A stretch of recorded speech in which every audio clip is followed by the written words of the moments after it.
Hello friends, आपका स्वागत है सिविलियन क्लासेस में। तो प्यारे बच्चों, आज हम बात करेंगे कॉन्ट्रैक्ट्स एंड अकाउंट्स के बारे में। तो प्यारे बच्चों, कॉन्ट्रैक्ट्स एंड अकाउंट्स में हम लोग पढ़ रहे थे वैल्यूएशन यूनिट नंबर 7। तो प्यारे बच्चों, पिछले क्लास में हमने पढ़ा था स्क्रैप वैल्यू क्या होता है, सैल्वेज वैल्यू क्या होता है, बुक वैल्यू क्या होता है, मार्केट वैल्यू क्या होता है। ठीक है ना। आज हम कुछ और डिफिनेशन को लेकर आए हैं, जिसमें सबसे पहला नाम क्या है, डिस्ट्रेस वैल्यू। क्या नाम है, डिस्ट्रेस वैल्यू। अब देखिए प्यारे बच्चों, डिस्ट्रेस वैल्यू होता क्या है। मान लीजिए प्यारे बच्चों, हमारा एक कोई घर है। अब मार्केट में उसका दाम है मान लीजिए 20 लाख रुपया। हमारा कोई घर है जिसका मार्केट वैल्यू है उसका 20 लाख रुपया, बट किसी डर के कारण हम उसे 15 लाख में ही बेचकर चले गए। बात समझ में आया। मान लीजिए हमारा एक घर है जिसका मार्केट वैल्यू है 20 लाख रुपया, बट किसी डर के कारण हम उस घर को 15 लाख में ही बेचकर चले गए। तो जो डर के कारण जितना दाम में आप बेचे ना, वही होता है डिस्ट्रेस वैल्यू। डर किस बात का भाई, मान लीजिए प्यारे बच्चों, डर क्या है कि मान लीजिए हम रह रहे हैं शेखपुरा में, मान लीजिए हम पटना में रह रहे हैं। अब हमको लग रहा है कि मेरा बिजनेस पटना में नहीं चल रहा, हमको रांची जाना चाहिए, रांची में अच्छा बिजनेस चलेगा। तो हम क्या करेंगे, हम अपने घर को, पटना वाले घर को बेचना चाहेंगे, जितना भी कम दाम में, मतलब जितना दाम में मिलना है मिल जाए, क्योंकि हमको बेच कर निकलना है। और मान लीजिए प्यारे बच्चों, लड़ाई का खतरा हो, मान लीजिए बार बार पड़ोसी से लड़ाई हो जा रहा है, तो उस केस में भी बहुत सारा केस है प्यारे बच्चों। मान लीजिए हम जहां पे घर बनाए वहां पे अर्थक्वेक बहुत आता हो, तो वैसे केस में हम क्या करेंगे, मार्केट वैल्यू से कम दाम में अपने प्रॉपर्टीज को जब बेच देते हैं, तो वही कम वैल्यू जो होता है वो डिस्ट्रेस वैल्यू कहलाता है। ठीक है ना। तो हमने देखिए डिस्ट्रेस वैल्यू में क्या लिखा है, a property is said to have distress value. किसी भी प्रॉपर्टीज को डिस्ट्रेस वैल्यू कहा जाता है कब, when it is sold at a lower price then the market value.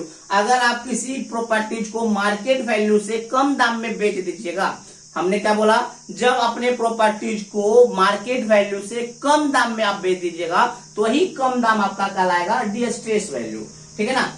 The distress value is develop due to various reason. क्यों हम बेचेंगे भाई, डिस्ट्रेस वैल्यू में क्यों बेचेंगे, तो वेरियस रीजन है प्यारे बच्चों, सच है फियर ऑफ वार, लड़ाई का डर हो, अर्थक्वेक का डर हो, फाइनेंशियल कुछ डिफिकल्टी हो, ये सब है ना। तो बहुत सारे रीजन है जिससे क्या होता है ना, हम अपने प्रॉपर्टीज को मार्केट वैल्यू से कम दाम में बेचकर निकल लेते हैं। तो वैसे वो जो कम दाम में बेचे वो आपका कहलाता है डिस्ट्रेस वैल्यू। ठीक है ना।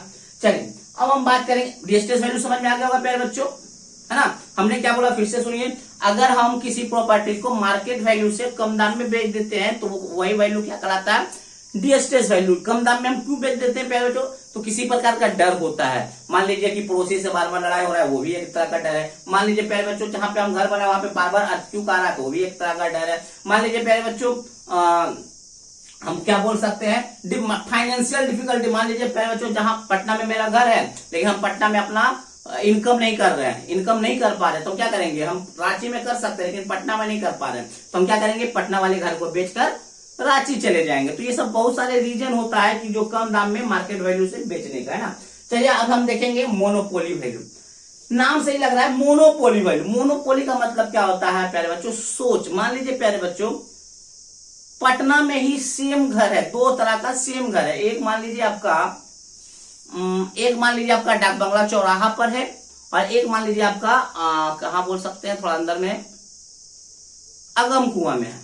ठीक है ना। एक अगम कुआं में है और एक आपका डाक बंगला चौराहा पे। तो ऑब्वियस बात है कि डाक बंगला चौराहा पर अगर कोई प्रॉपर्टीज है तो आपको दाम ज्यादा मिलेगा। आपको दाम क्या मिलेगा, ज्यादा मिलेगा। क्यों ज्यादा मिलेगा, क्योंकि ये मोनोपोली है कि भाई यहाँ पर सब जो भी दुकान खोलेगा ज्यादा चलेगा। मतलब बहुत सारा, मतलब ये मोनोपोली वैल्यू है, जो ऑनर क्या चाहता है, फैंसी प्राइस लेना चाहता है कस्टमर। क्यों भाई, तो क्योंकि भाई हमारे मतलब ये मेन बाजार है। या मान लीजिए ना कि आपका घर है प्यारे बच्चों, मान लीजिए आपका जहां जिस भी गांव में घर है, वहां घर है आपका, बगल में आपके घर के बगल में क्या खुल गया, मॉल खुल गया। आपके घर के बगल में मॉल खुल गया, तो आपका मोनोपोली क्या होगा, अगर आप अपने प्रॉपर्टीज को बेचना चाहिए तो कहिएगा क्या, देखो भाई बगल में मॉल है, बहुत वैल्यू बढ़ गया हमारे जमीन का। तो ये जो मोनोपोली वैल्यू में जो फैंसी प्राइस में बेचा जाता है प्रॉपर्टीज को, ये कहलाता है मोनोपोली वैल्यू।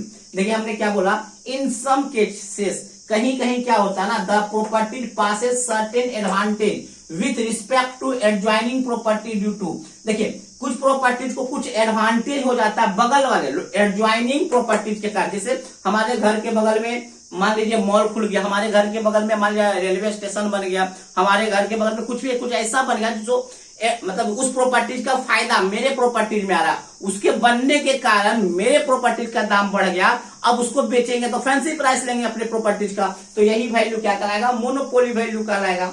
हमने क्या बोला, इन सम केसेस, कुछ कुछ केस में क्या होता है ना, the property passes certain advantage with respect to adjoining properties due to its location, size, shape, fashion etc. हमने बोला कुछ केसेस में क्या होता है ना, कुछ प्रॉपर्टीज को कुछ एडवांटेज मिल जाता है बगल वाले प्रॉपर्टीज के कारण, कुछ एडवांटेज मिल जाता है बगल वाले प्रॉपर्टीज के कारण, जैसे कि लोकेशन का फायदा हो जाता है, मान लीजिए साइज का फायदा हो जाता है, शेप का फायदा हो जाता है, फैशन का फायदा हो जाता है, ईटीसी। इन दिस केस, इस केस में क्या होता है ना, द ऑनर में डिमांड फैंसी प्राइस, इस केस में जो जिसका प्रॉपर्टी है ना वो फैंसी प्राइस डिमांड करता है कस्टमर से। क्यों, अरे भाई मेरे बगल में क्या है, मॉल है, हम तो ज्यादा पैसा अपने प्रॉपर्टीज को लेंगे, तो fancy price, such value of properties is known as monopoly value. बात समझ में आ गया। चलिए अब तीसरा है प्यारे बच्चों सेंसेशनल वैल्यू। तीसरा क्या है, सेंसेशनल वैल्यू। सेंसेशनल वैल्यू क्या होता है ना, देखिए मान लीजिए अब मेरा आम कस्टमर है, मेरा दादा परदादा, मान लीजिए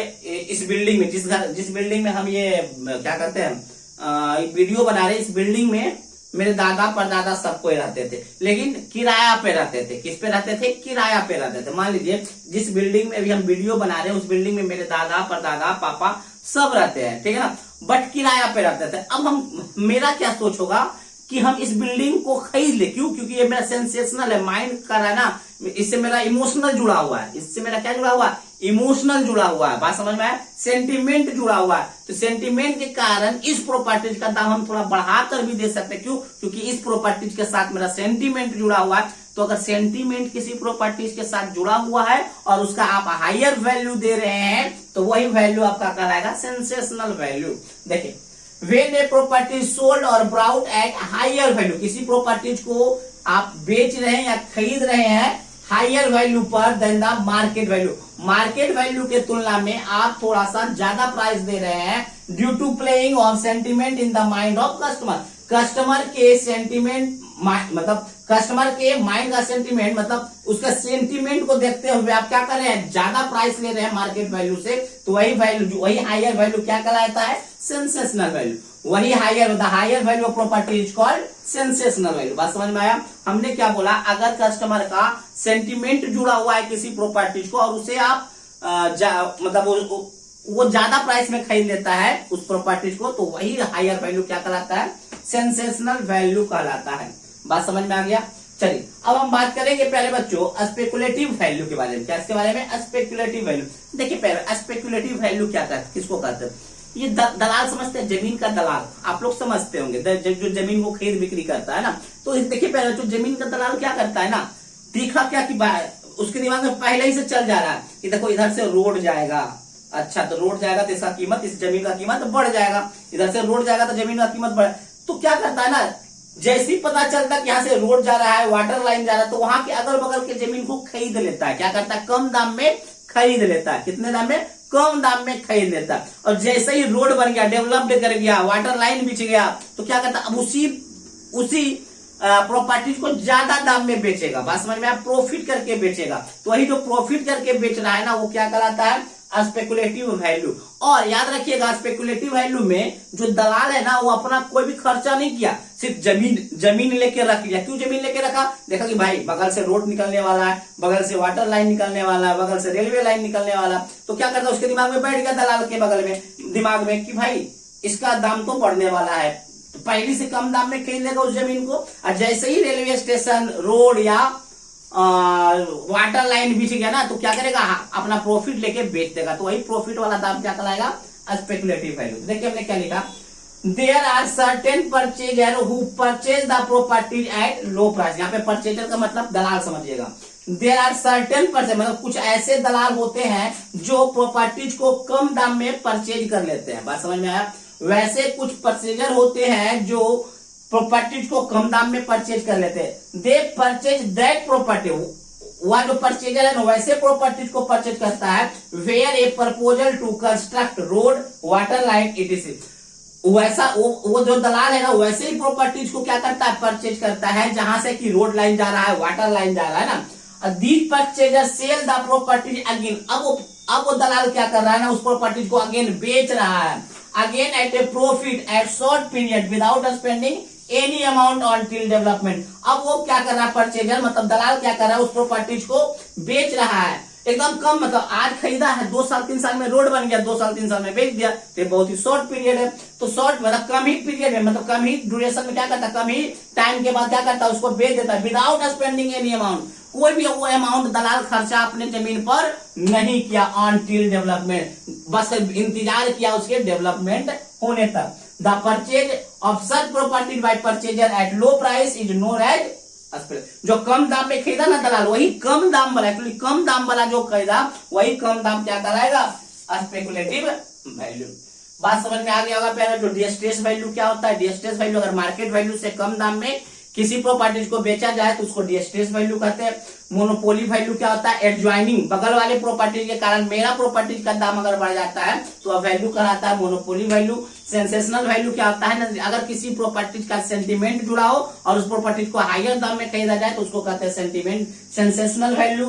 स्पेकुलेटिव वैल्यू में क्या होता है ना, अगर कोई दलाल कम दाम में किसी प्रॉपर्टीज को खरीद लिया है, वहीं पे वही प्रॉपर्टीज को खरीदता है जहां पे road line, railway line, water line ये सब पास होने वाला होता है, वो डेवलपमेंट होने तक का वेट करता है, कब रोड बन जाए, कब रेलवे लाइन बन जाए। जैसे ही वेट कर लिया, जैसे ही बन गया, कुछ ही टाइम के बाद उसको क्या कर देता है, अपने प्रॉफिट के साथ बेच देता है। तो जो दलाल जो कम दाम में जो खरीदा है उस प्रॉपर्टी को, वही वैल्यू क्या कहलाता है, स्पेकुलेटिव वैल्यू कराता है। ठीक है प्यारे बच्चों, तो चलिए आज के लिए बस इतना ही। आज हमने पढ़ा 4 डिफिनेशन, जिसमें हमने पढ़ा distress value, monopoly value, sensational value and speculative value. अगले क्लास में हम लोग पढ़ेंगे नए टॉपिक जिसका नाम है डिप्रिसिएशन। क्या नाम है प्यारे बच्चों, डिप्रिसिएशन। ठीक है ना। तो प्यारे बच्चों, अगर इस सब टॉपिक से कहीं भी कोई दिक्कत हो तो आप इस नंबर पे कॉल कर लीजिएगा। कॉल करने से पहले इस पर आप व्हाट्सएप छोड़ सकते हैं कि सर ये प्रॉब्लम चल रहा है, फिर हम आपको कहेंगे कि कॉल कर लेने के लिए। ठीक है ना, पहले व्हाट्सएप कर दीजिए, उसके बाद कॉल कीजिएगा। इस नंबर पे आप क्या कर सकते हैं, कॉल और व्हाट्सएप कुछ भी कर सकते हैं, है ना, अगर आपको किसी भी प्रकार का प्रॉब्लम हो रहा होगा तब। चलिए आज के लिए बस इतना ही, थैंक यू।